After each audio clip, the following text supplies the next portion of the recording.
Hi everyone, welcome back to another tutorial from Trading for Beginners. In this video, we will be learning how to check your transactions in FBS account step by step. First of all, open a web browser and type in fbs.com in the URL box and search. Make sure that you're logged into your FBS account homepage.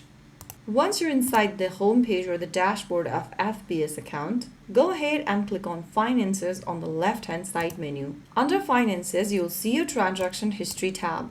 You'll see all the activities such as deposits, withdrawal, transfer in the page. You can also filter by clicking on this all-time drop-down and selecting one of the options. So from here, you will be able to see all of your transaction details. If you have any transactions there, you can tap on any transaction to see its amounts, status, payment method used, and transaction ID. So that is how you can view your transaction history or your transactions on FBS trading account. If you found the video helpful, don't forget to like, share, and subscribe to our channel. I will be back again in the next video. Stay tuned and thanks for watching.